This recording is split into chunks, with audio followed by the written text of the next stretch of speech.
Hello and welcome to See If It Sticks. I try to do my best. I knew what it was, Dan. I was with you. Don't worry. It's fine. It's fine. I knew what was going on. It's fine. If I could, I would do this introduction with a little video of myself playing in the background so that I could interact with it. But okay. I can't. So this is the podcast that solves your first world problems, fictional or real. I am Dan. I'm Dom. I'm Ross. And we have got a jam-packed show this week. Oh, jam right in there. Jam-packed, full of jam and cream. Dan's had his media training done at CBBC again. Yeah. Excellent. I don't know where to start because we've got all sorts of mail and corrections and whatnot. Shall I start with one, then we go around the table? Okay. Yes, I have a small correction about the news episode we did. The Mandela effect, where you remember something, but you remember it wrong. Yeah. So we went through all the film quotes and the quotes from songs and whatnot. The Mandela effect taking hold of my brain said that I must have had that conversation about that effect on the podcast with you guys. But it was actually, in fact, with my girlfriend, Maddie. And when I had this moment of realization when she saw the podcast pop up on her phone and it was called the Mandela effect, she said, "Oh, did you do a podcast about that thing we talked about?" And I went, "Oh." So I've had that noted down. You've self-corrected yourself. Yes. Second of all... it's learning. It's self-correcting. Second of all, on the subject of the Mandela effect, Luke Besant, friend of the show, tagged me in an article the other day about the Mandela effect. And the article, I'm not going to read it all out to you. I'll just read you the headline. It says, "Mandela effect. Some people swear the Red Hot Chili Peppers released a decent album." There have been many examples of the Mandela effect, but the most popular is people believing that the Red Hot Chili Peppers released a decent album. Oh. Where you were holding that paper down on the live stream, you actually disappeared. If you hold it up to your face, you actually... Oh my God, yeah, He's got a head. Yeah, spooky. I'm moderating the chat this evening, just if anybody... You're moderating the chat. We are live this evening, but this will also be going out recorded on Thursday into your podcast. Indeed. Having another million technical difficulties, but we're alive again. We are here. Yeah. We're alive again. We were dead for a while. We are alive. And we have been resurrected to join you. The resurrection of the Sticks. Thrice. The Trinity. The Trinity, yes. Which one's which? Are you the Father, the Son, or the Holy Spirit? I'm the wild card, bitches. Wild card! Wild card, bitches! Woo! I cut the brakes to this podcast a long time ago. Oh, yes. Yes, indeedy. Yeah, I've got... I have my battery on my car failed over the weekend, and I had to call Green Flag. I've got Green Flag cover. Other rescue services are available. Because, yes. Were you stuck at home? No, I was actually at Maddie's house. Yeah. But we had driven over in my car. Like, her car was left at home, all sorts, and it was the night. So I thought, oh, well, I've got Green Flag. I'll just get them to come out and jump me. The guy that turned up, really nice chap, he said that at the beginning of the week, he got called to this woman had this giant, like a motorhome thing. Yeah. And she was trying to turn into there was a showground place in Kent, Detling Showground. And she tried to turn up to go to that, and she made a wrong turning, and she ended up down like a residential street. She was stuck. She got stuck, so she went to turn around, and she sort of drove onto someone's drive, and the basically like some sort of brake line or something failed. So she couldn't go forwards, couldn't go backwards. She was just stuck in the street. So this guy turned up, and he said that basically there was something. He gave me the technical term that had sort of seized. Did you pretend to be manly and agree and he explained? You knew what it was? He did explain what it was at the time, but it was at like 11 o'clock last night. Yeah. So he said that he got underneath, and he said that he could get underneath, but it was like, all of the chassis and that was sort of an inch or so away from his face, but he could get underneath. And he said, can you make sure that it's in park? Because once I loosen this up, this thing's going to try to move. So she said, yeah, it's in park. She also had some, what they called, raise the vehicles up. Jacks? whatever they are. It's obviously some sort of home thing. So it pushes it up off the floor. Whatever. Oh, like legs or something. Basically, it sort of pushed it up. She said, "Will that help?" And he was like, "Yeah, well, it's an inch or so away from my face. I can get to it, but it'll be a bit more comfortable if we do that." So he released this thing, but the actual park, I suppose, when you put it in park, it puts a handbrake on, right? Yeah, it locks the gear. So it's not the handbrake, it's separate to the handbrake, but it locks the gear. Right, okay. Yeah. Well, that failed. And so the thing went shooting off with him underneath it, came off the step things, whatever, fell down, nearly hit him, and then dragged him 80 feet down the goddamn road. Oh, shit. He was showing me, while the battery was charging, it was just, we left it to tick over for 10 minutes, he was showing me all these cuts and that, and he was like, well, I'm old school, me, I bounce. So, the ambulance turned up and tried to, and he was like, no, you've got to go and see to people who actually need help. I'm all right, just a bit of blood. Mental. Fucking hell. Mental. He's going to be milking that story every time he goes out to charge it. Oh, yeah, of course he is, mate, yeah. I just got a James Hemming says hello, and then literally 2 seconds afterwards, just got to go help a neighbour catch a canary. Bye, boys. As you do. Is that a euphemism for something? You know best. Are you catching it with a net or a rifle? Well, that's the question, isn't it? Anyway. Yeah, it's Cockney rhyming slam. Catch a canary. Play with your dairy. Yes, produce some dairy. Yes. He's going next door to stomp cheese. Yes. You stomp cheese? There's some cheeses you stomp. I think that's how they used to make cheese, isn't it? You get all the curds and that into a curds and whey, and you sort of stomp it. I thought the only thing you stomped was grapes. I learn something every day. You can stomp apples as well. You can stomp anything if you try hard enough. Yeah. The sky's the limit, Ross. Your dreams can come true for stomping. Okay. Can I stomp a grapefruit? You could, Ross. You can stomp anything. Thank you, Dan. Big enough boots. I believe in you. I do have big enough boots. Yeah. Yeah, big enough boots. You'll be fine. You have to go barefoot though when you stomp, don't you? Yeah. Well, if you don't want all the grit on the bottom of your shoes, unless you wear special stomping sandals they provide you with. Right. Ones that don't go on the ground. They're kind of like a clog. Yeah. Yeah. But made out of muslin. Yeah. Oh. You could make anything up you like, mate. I'd just suck it right in right now. Well, that sounds like the headlining of dating profile. That is exactly what it says, yes. Delightful. Dom, you have some little bit of correspondence there as well? Yes. This is from... Yes. This is from Kieran O'Brien, friend of the show. Kieran O'Brien. He does need a nickname. Kieran O'Brien. He's Kebri. K-Bri. K-Bizzle. This is from K-Bizzle, friend of the show. We're Snoop Dogg now, are we? Yeah. It just says Dom correction erection with a... I mean, our podcast though is now Snizzle if it sizzles. Stizzles. Snizzle if it stizzles. Yeah. In the new 10th of the 7th, 17, the wackiest races. Is this the one that I wasn't there for?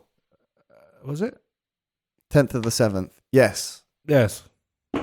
Maybe. No, it can't be the 10th of the 7th because 10th of the 7th was Monday. Must be the 10th of the 6th. Yes, must be. The technical term for gooch is perineum.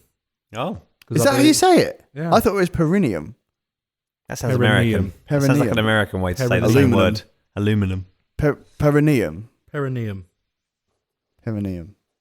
Okay. There you go. Well, I've learned something today as well. And me. With the podcast stomp which anything features. you want. You can stomp a perineum if you want. The more you know. Ooh. I'm not sure now, people about pay that. good money for that, Ross. Yeah, they do. Especially with big boots like yours. I don't know why I said that so matter-of-factly. Like, yeah, they do. Like, like I'm one dishing out punishments. Yes, I'm pro-dom, Dan Hoare. But you can call me Mistress D. Well, in fact, I will. Out there. Come on down. Correspondence, Ross. You got something? You had another key bride, didn't you? No. We're good. This is from... the canary catcher. Yes, sir. Yes, he's out to catch canary. He's missing his moment. He says, hi, Groovy Gang. Firstly, Whoa, Groovy Gang. Groovy Gang. I like it. We should start referring to ourselves as that. It's kind of a cross between Always Sunny in Philadelphia and not Dawn of the Dead. What's the one with the book? The Book of the Dead.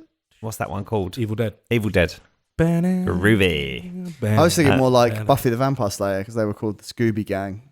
I was thinking more Scooby-Doo crossed with Austin Powers, but you know. Oh wow, we're all over the place. Yeah, baby. Yeah, baby.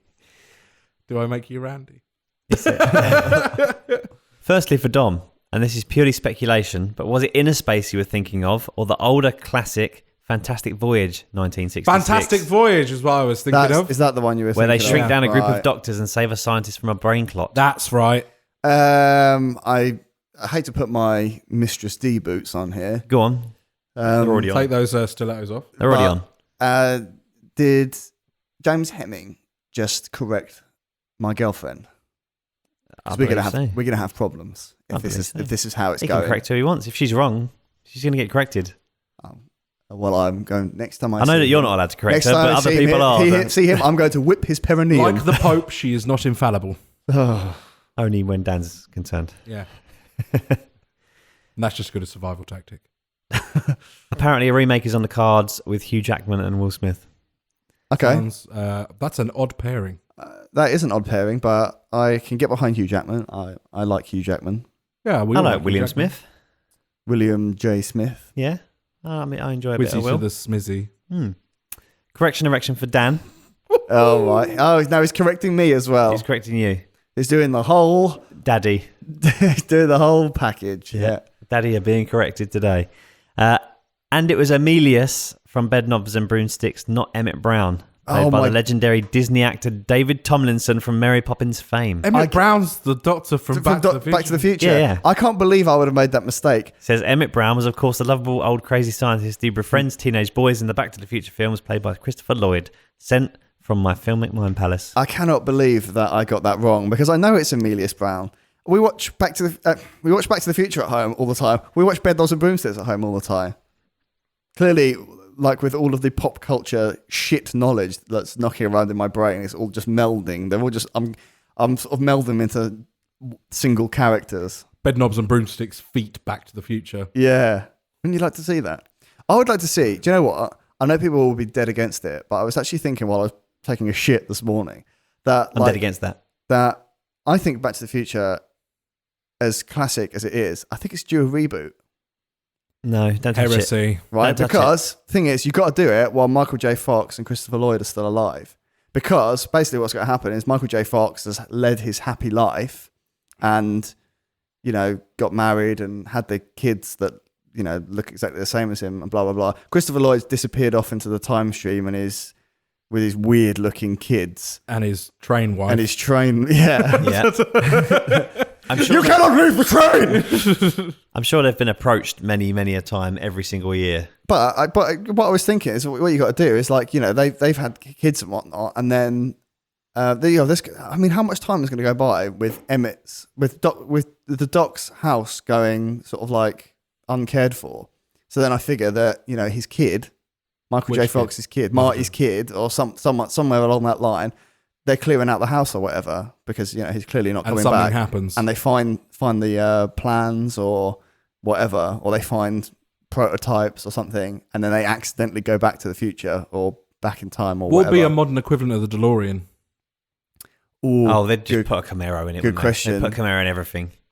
Well, you'd have to have something a little bit out there. Well, the whole point of the DeLorean was it was a shit car. Wasn't it? That was the fun they made. But of it. It looked futuristic, but it was a shit car. So what is a futuristic? What about those BMWs that have got like the i8, crazy zany like the i8? But it's not a shit car though. You have to be something. Is that electric? That car, the i8? No, it's both. It's a hybrid. Yeah, it'd have to be a hybrid, wouldn't it? It doesn't do very many miles per gallon for a hybrid. That is the future. Bonjour to you as well, Sophie Green. Bonjour. She says, bonjour with like 20 R's. I'm gonna get absolutely slate. Do you know what? Now that all this Back to the Future stuff that I was pondering while I was taking a shit this morning has come out of my mouth, I'm waiting to get absolutely slated. Have you seen the trailer for the new Jumanji? I don't want to. It's too soon. Well, they've completely changed it. It's no longer a board game. It's now a computer game. It's too. But it's like an 80s like SNES game. I didn't think it looked too bad. I'm not saying you update. I'm Back sorry, to the Future. no. I'm not saying you update Back to the Future to the point that it's not a car anymore. It's a fucking I don't know Segway. Yeah, like I'm not saying that, and I'm also not saying that they should reboot and they should go back to the beginning and have the same or even similar plot. I'm saying that they need a continuation. They need to do a Star Wars. They need to do a J.J. Abrams and have Back to the Future Episode 4. Whose films is it? Is it Robert Zemeckis? Yeah. And he did he do? Was he Ghostbusters? No. Yeah, he was involved with Ghostbusters. So I was going to say, is he against reboots or something? But if it's Ghostbusters, he's not, obviously. One problem. Go on. Michael J. Fox. Yeah, but he's been acting still, though. No, he has been acting still, but I think he's been quite bad. But I'm not saying that he has to play a main character, but like I would like to make an appearance. Yeah, make an appearance because you see him at the beginning because he's older now. He's got a family. Then Marty McFly also has Parkinson's. No, but he acts when Michael J. Fox acts. He's not all. Oh no, he is shaky. No, I've seen him act recently. I've seen him act in a sitcom recently, and he was. It wasn't when I saw him. No, I saw him in Scrubs. I think he was really good. That was a number of years ago. I'm talking about quite recently. Mm-hmm. He's quite bad. He appeared on stage with wasn't it Coldplay or something recently? Parkinson's treatment's come on quite a lot in the last few years. Yeah, like big time. It was only like apparently weed helps. They can do like an interrupter, can't they, into your brain? Yeah. It stops the shaking. Man, the videos of that are crazy. Yeah, when the guy turns it off, you can't even fucking turn it back on again. He's shaking that shit is better than anything we come up on this podcast. Yeah, it's that's incredible. Insanely good. Yeah, it was only like a year ago. Don't get angry at me. I'm not getting angry. I'm just going on my own Michael J. Fox knowledge. I'm saying about a year ago, I think he played Johnny B. Good on stage with, I'm sure it was Coldplay or someone like that. That's a shame, Coldplay. No. Yeah. They're like the biggest band in the world. It's just a damn shame they are. I don't know if it's a damn like at the end of the day, they write songs that people like. The end. Don't mean anything, do they? It was all yellow. What does that fucking mean? It means nothing. It was all yellow. It's all yellow, Dan. What was yellow? It was skin and bones. Oh yeah, her skin and bones turned into something beautiful. They were yellow. Maybe someone had like some kind of liver failure or something. I'm gonna. Maybe that's what they were talking about. Maybe it's about a woman with jaundice. Yeah. I'm going to continue on with this correspondence. We've got a message from Jamie Linney. I have shared it. I have shared this on our social media pages, but I'm going to say it on the podcast as well. He says, "Hello, you sticky wickets. Just hoping you'll share my Just Giving page again, as we did last time. 3 weeks until I do the London Triathlon, 1,500 metre swim, 24-mile bike ride, then 6.2-mile run. Fuck that shit. All ready for it. No thanks. Been doing 24-mile ride, followed by 3.1-mile run, training around 2 hours. Jesus. And he turns 44. He's just turned 44. That's crazy. But if you do want to sponsor him, he is doing it for Gems Cash for Kids. It's a charity. You give someone cash and they give you a kid. Charity which supports children in the East Midlands. So Lovely. It's a good thing. You can just go on justgiving.com and search for Jamie Linney. His surname is spelt Linney. So you can find him. All for a good cause. Find him on there. Nice man for a good cause. He is a nice man. You'll recognise him because he's the bald marshal of the Mudder. Yeah. I've been in training as well because I'm joining him on this. Maddie and I did a 15-mile bike ride on Sunday. Very well done. Yes. So it was good. But it helped that once we got to Sandwich from Ramsgate, where Maddie lives, there happened to be a folk and ale festival on. So there's nothing like a dangly carrot, is there, to get you moving? I didn't know it was on. It was a surprise to me, but it was a good surprise. So we stopped off for a strawberry cider. I don't think maybe you strawberry cider. Yes, maybe you subconsciously knew it was there. Maybe you sniffed it out. Sniffed it out. Yeah. I think we should head this way. Yeah. Dan, slow down. Why are you going so fast? I don't know. I just need to get there. It's like Scooby-Doo. I feel like something's going to be closed if I don't get there soon enough. Yeah. That is. Has anyone else got any correspondence? Nope. Well, there's a new segment coming up then, very quickly. Okay. This is a message which we received from Steve Wynn. Okay. Window but to this is the window has been broken.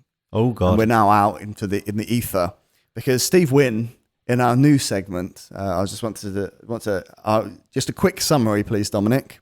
In our new segment called Freedom of Religion, he says evidence shows that we evolved from primates.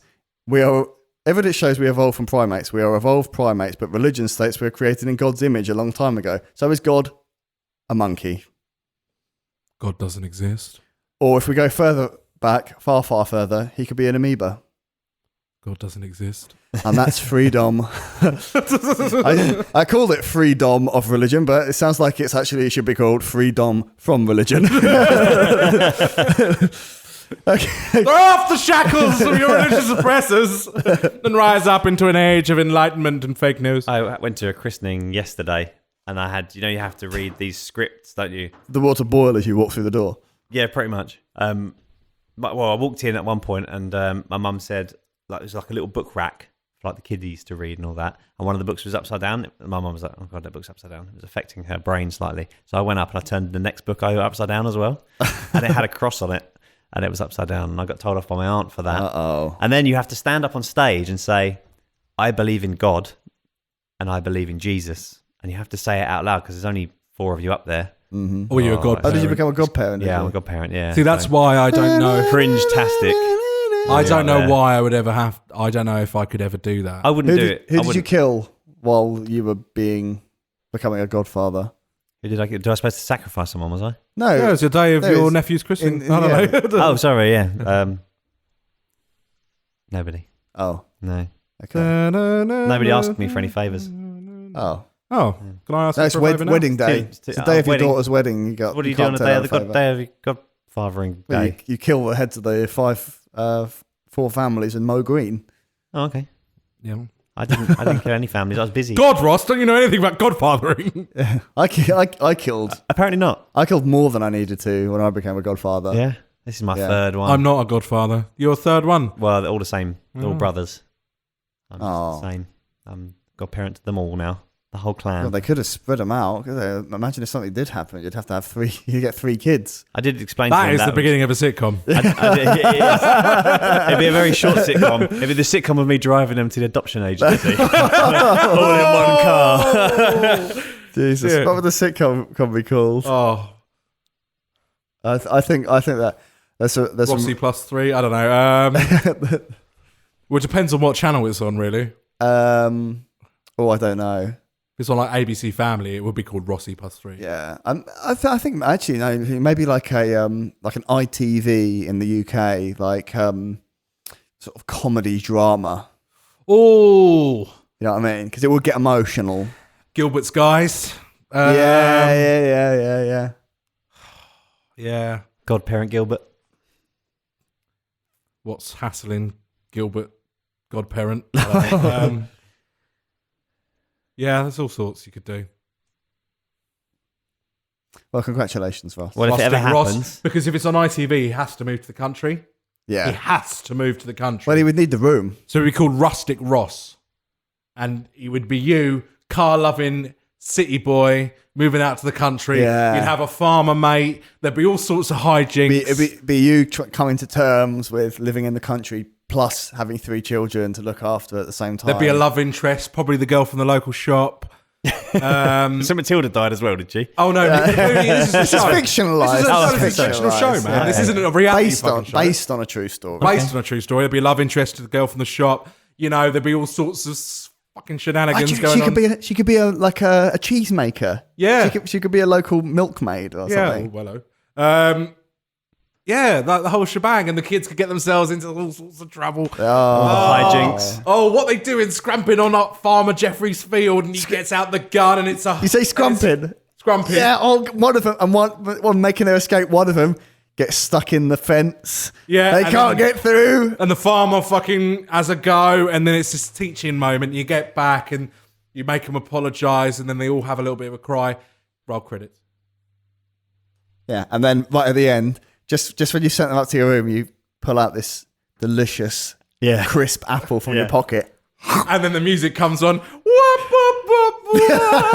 something like that, you know, like some sort of jaunty, like, oh, you. Well, if anything horrific happens to my sister and her husband, I'll let you know. You can start rolling the cameras. It's going to be comedy gold. Let's write a treatment for this, Dad. I think we should. We come back next week with a 10-page treatment to pitch to ITV. I'm in. You'll be a star. A star. Totally in. Me and my stupid car in the country getting it stuck in mud. Yeah, those sort of shenanigans, man. Stupid and you city car. berating the amount of no Wi-Fi or 3G. Yeah, be like living in prehistoric times for you. Yeah. Speaking of which, have we got a problem this week? We do have a problem this week. Oh! Right then. It's a long one, isn't it? It's a long one. Bear with us, people. Prepare with us. For an essay. There are no cliff notes. This is from John Hammond. Location, Isla Sorna. Long-time listener, first-time correspondent. Love the show, especially that Basto chappie. I wonder. I listen with my lab technicians down here in Costa Rica where we are sequencing dinosaur DNA.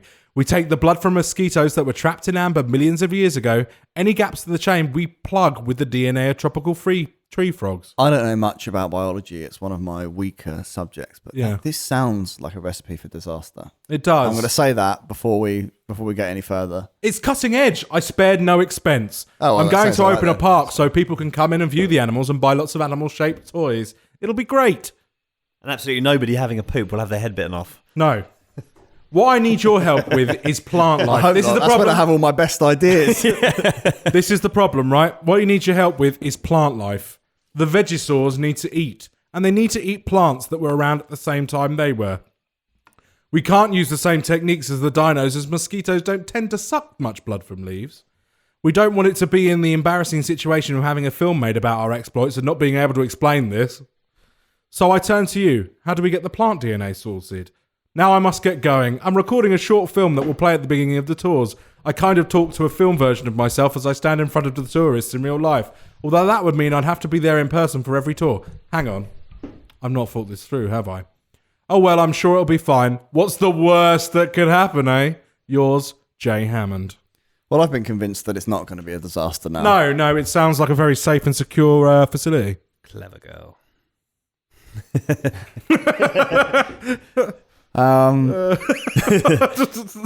Well, so we need to find a way so he can bring back sequence the plant life. Prehistoric plant life. This is a biggie, folks. This seems a bit serious for us to be able to bring back a plant. Well, if we think about it, there are still some plants around. There are some around. Ferns. Yeah. Ferns. Well, they reckon they're prehistoric. No, they are. Do you know what I was reading today? That sharks predate the dinosaurs. Yeah. That is I did know that. Very interesting. They predate most vegetation, actual land vegetation as well. Sharks were this is a nice quote in the place that I read it, that sharks were there to witness the first seeds of plants. Wow. Why are they so angry all the time? Well, they're very efficient killers, they're aren't they? modern day sharks. They have also evolved. So it's the modern sharks are what we see. They now. say that people that say they've been up close to them, so you look into their eyes and there's something a bit prehistoric about them. So they look very ancient. But I was actually reading it in an article because they're quite basic creatures, aren't they? Yeah. Oh my god, I was watching some videos the other day of how fast they can swim. It's incredible. Yeah, the mako shark can swim up to 50 miles an hour. It's incredible. But the reason I was actually reading the article was because orcas have learned how to turn them over, and they get their liver out, don't they? Yeah. No, that's the tastiest bit. Really? If you turn a shark upside down... I know if you turn a shark upside down, it paralyses it. It paralyses it, yeah. And then they've been holding it under the water because a shark the water needs to go across gills in order to actually get the oxygen from it. So they've been holding them still upside down. So they die. So that they drown, essentially, and then eating their liver. Ongoing with thing some fava beans and a nice Chianti. With my girlfriend Matilda, where she says, if there's sharks around, all you need to do is flip it on its back. She's been saying this to me for years, and I said, that's easy, because they don't weigh fucking 2 ton. No, that's it. Under the water, I was like, that's why she said that to me, and I said, well, let's just drive a Land Rover into a fucking lake and see if you can flip it over. Yeah. That'll be easy, right? It'll be easy. They're only just flip it over. They're only like 15 foot, some of them. That's it. Nothing. Well, I suppose a smaller shark, maybe. How long's a Jaws? 25, isn't he? How long's a Jaws? Jaws is 25 foot, isn't it? Yeah, but Jaws is ridiculously large. He is big, yeah. He's ridiculously large. Yeah, I saw the carcass of Jaws when I went to Universal Studios. So did I, yeah. Was it big? Orlando. Oh, he's big. I stood next to the DeLorean, actually. Yeah, Back to the Future. He next tried to to that eat when I me. I've got a picture of it. Yeah? Yeah, I'm hanging out of his mouth. I don't think you were supposed to be hanging out of his mouth, but I did hang out of his mouth. Did you say some kind of cheesy Jaws line? Smile, you son of a bitch. Something like that. No, I was too busy pretending to be eaten by a giant shark. If I was taking your photo, Shit. I would have said that, though. Was it you that just said the thing about the prehistoric eyes or something like that? I missed a complete moment for the Jaws quote. You got black eyes like a rat's eyes. You know? Yeah. Oh, bollocks. I just remember the thing from that film that always stuck in my head the most was the bit where he scrapes his nails down the chalkboard. He's trying to get everyone's attention. That's a good way to get people's attention. It's horrible. And they go and they're rolling over the white. Right at the beginning. But like Jaws 5. No, it's the first time you see, what's the rugged-looking guy who gets chomped in half? Jaws School. Jaws 5. Jaws to Moscow. I don't know. What happens to Richard Dreyfuss? Richard Dreyfuss. Dreyfuss. Richard Dreyfuss. Oh, no. What happens to him? I know what this podcast's going to be about now. What's his fate? Does he survive? Oh, he disappears, doesn't he? And then appears back at the end just after he's blown it up. He kind of turns up, doesn't he? I believe so. I can't remember. On the subject of awesome shark films, did you see that they are making another Deep Blue Sea? I did My not see favourite shark-based film. You ate my bird. Yeah. Fucking Deep Blue What Sea, a film. man. I loved that film. Something that I noted. That girl that gets her fucking swimsuit off just for the fact of getting her swimsuit absolutely. off. Something that I noticed Of course. when I watched Deep Blue Sea a number of years ago. I saw an article the other day where they were covering the fact that they were not remaking. I think they were doing some sort of sequel or something to Deep Blue Sea. It's basically the same plot as Deep Blue Sea. The sharks have got so too it's a clever, reboot, really. Yeah, but I think must happen. I guess it happens in the same universe or something. Right. But they've essentially someone has come to the same conclusion that I have, and I think I told you this a few years ago, that the plot to Deep Blue Sea is essentially the plot to Rise of the Planet of the Apes. I think I might have even said it on this podcast that Really? it's essentially the plot to Rise of the Planet of the Apes. Really? Because Was this your media dissertation, was it? No, but I have talked extensively about it. Yeah. Because the thing is that they're experimenting on sharks, they're experimenting on their brains, and then the sharks become more intelligent. More cleverer, and then they decide that they want to make their escape and kill everyone so that they can, take over or whatever. That's a plot of Rise of the Planet of the Apes. Stupid science, bitch. You can't. Anything we ever make clever comes to the conclusion that we are a hindrance and we should be destroyed. That's probably because we are. Yeah. Well, James Hemming's back. Canary saved. Back in the room. Hold on. Well, we were discussing whether or not it was a euphemism for something. Actually, Or some kind of Cockney rhyming slang. Yeah. See if you can come up with something, James. Anyway. We need to solve this plant problem. Well, I have an idea. Because you get fossilized dinosaur poo. Yes. Right. Which is called something lith.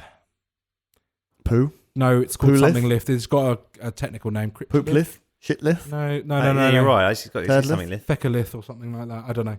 Poopalith. Poopalith. That's what I'm going to call it now. So you've got poopalith. And if you break that open, perhaps you'd find preserved seeds. You probably almost definitely would find preserved seeds. If they were herbivores. That's the correct word. Yeah. Not vegesaurs, but I'm going to call them vegesaurs from now on. Vegesaurous Rex. Vegesaurous Rex, yep.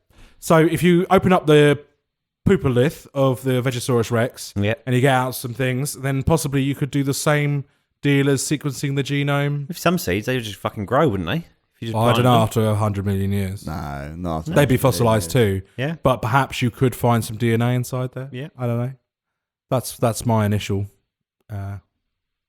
Solved. Well, you could use the same technique as they have used with the mosquitoes, because the mosquitoes contained the blood of dinosaurs. Isn't amber sap? Yes. Yeah. So that is a plant. Yeah. But it's obviously not that plant that they want. No. But what you could do, because the mosquitoes, obviously, they eat blood. Yep. Sucky.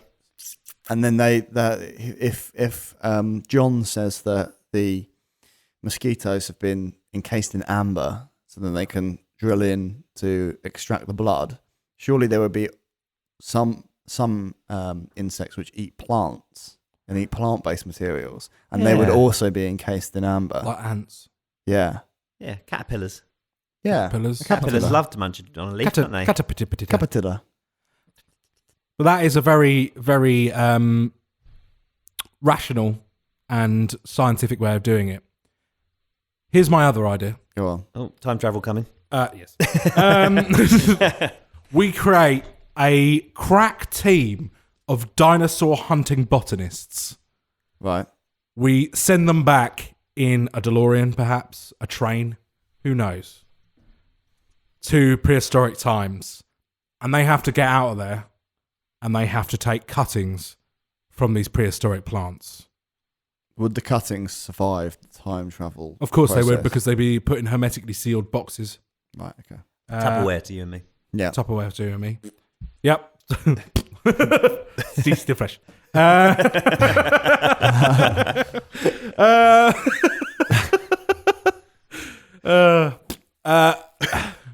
So yeah, these this crack team, SEAL team, dinosaur hunting botanists, horticulturalists, whatever you want to call them. Botanists. The least hardcore SEAL team ever. Plantmen. No, but these guys are like fucking hardcore, like ex-military guys who had just got really into botany. Like Ray Mears. Yeah, because he's well into like, you know, plants and roots and shit and eating them. He'd probably bring some back, cook it up, see what it tastes like. Yeah, Ray Mears is leading this squad of crack SAS botanists back to prehistoric times. I'm in. The Jurassic period. Oh my God, this could be set in the same universe as our Ross Kids TV show. Yeah, it could. It could be set in exactly the same universe. But it could also be on ITV as well. Because Ray Mears would be living out in the countryside, wouldn't he? With a show like that around, I'd be demoted to ITV2. Because No, ITV2 only has like crap shit, like people having sex, and because Ross can meet Ray at like a chance encounter. They're both taking the kids to the park, and now we have a shared universe, right? So that becomes Ross's like country best friend, Ray Mears. Ray Mears, and then one day they're sitting at the park, and Ray gets a phone call, and he's like, "See, no, I was making it more subtle. I was thinking Ross is in his back garden in his field."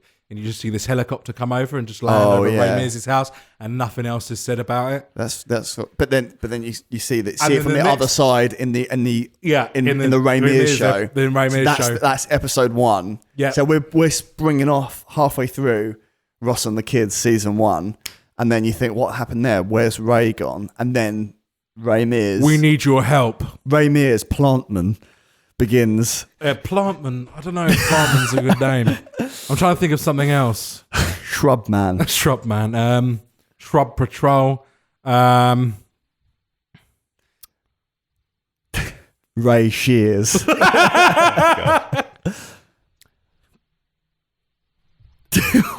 Plant Marines. Shrub. Coniferous Commandos. Vegetable Viking. What's it got to do with the Viking? Yeah, because it does.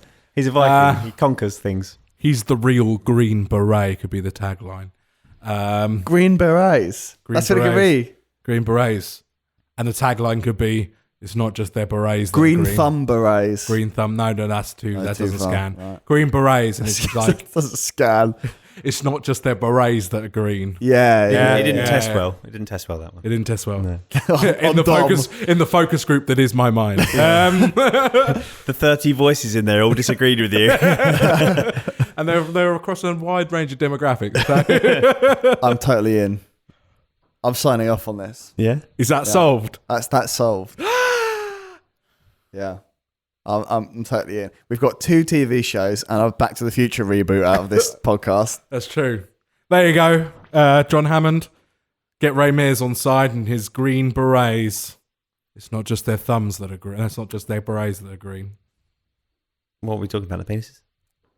Huh? Yes, their penises are also green. Their penises are green too. Well, maybe they love plants that much. Yeah. And in one episode, you've got an actual Ray Mears talking about prehistoric flora, but then another episode is just sweet dinosaur fucking up action. Yeah, you've got to have that. Like, you've got to have that mid-season like high. Yeah, where like they go in and where they're transported there. So I can imagine they go there in a greenhouse. Yeah, it's a time traveling greenhouse because they'd have to have they have to come back and pop the plants. Yeah. To keep them. To and there's the one guy in there who's not really much of a badass, but he's a damn fine plantsman. Tell you what I'm thinking as a sort of a driver for this season, like because of the sort of the fragile nature of breaking the time stream, that you can basically they have to work to they have to go round in like a circular motion. They have to go back as far as they can and then move on each episode closer in time to present day, because they can only jump like a certain amount of million. So you've got a quantum leap type angle. They can only jump like a couple of million years at a time. So they have to keep getting back. And there's the episode where they hit the Ice Age, and and the whole episode is like a closed room episode where they're trying to keep the plants alive. Yeah. Like in The Martian, where he goes through and you can see it doing the thing and making that's the water. exactly it, Yeah. Oh, mate, I'm totally in with this. I love it. Meanwhile, back at home, back at home, one of the kids is taking a shit on Ross's car. And the parish council is doing him over for his garage conversion. Ross!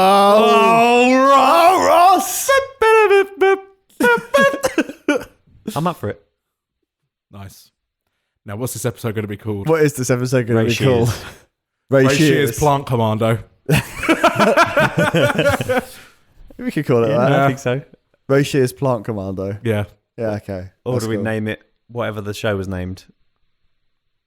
No, not Green Berets. It's not just their thumbs that are green. No, it's not just their berets that are green. No. What was Ross's show called? I can't remember now. I didn't think of anything in the other. Rustic Rossi. Rustic Ross and Ray Shears. I'm really trying to think of a good name for Ross's TV show. Like a really, really, really punchy, nice, catchy one. Yeah. Gilbert's Garden. That means they're both going to be on the garden theme. Yeah, that's true. Much better than Gardener's World. Maybe Monty Don could do a Country Dad. Country Dad.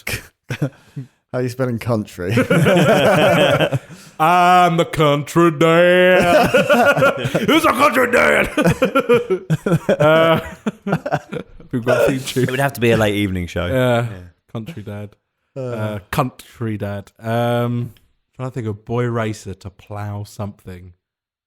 Oh, fucking hell. I'm going to put a pin in this for now. Yeah. We can think of something. So we're going to call the episode Ray Shears. Ray Shears Plant Commando. Ray Shears Plant Commando. I like that. Well, that is another problem bloody solved. You can get in contact with us by heading to stickitpod.com. Oh, just quick before you go into this. Go on. No, it's a real canary. It's now sitting in the box for the RSPCA to pick up tomorrow. So obviously it's an escape canary. Oh. Must have got out of the mine. Yeah. Well, at least being in the mine was good. Yeah, or it got out before. It escaped to get away from the gas. Good. I'm glad the canary saga is over. Canary Gate. Good. I'm glad that there was a conclusion to that. Stickitpod.com is your one-stop shop for everything. See if it sticks. It's got all of the links to our social media on it. You can submit your problems if you don't want to do that through social media, and you can see all of the episodes, past, present, and future, on the website. So you head there and we will answer your first world problems. We've got quite a few to get through at the moment, so we might take a couple of weeks to get to you, but we will definitely get to you. We always get there in the end. We solve every problem that we receive, and that is a scientific fact. So I've heard. We'll be back on Monday with the news that sticks, but for this week, I have been Dan. I have been Don. And I have been Ross. Bye.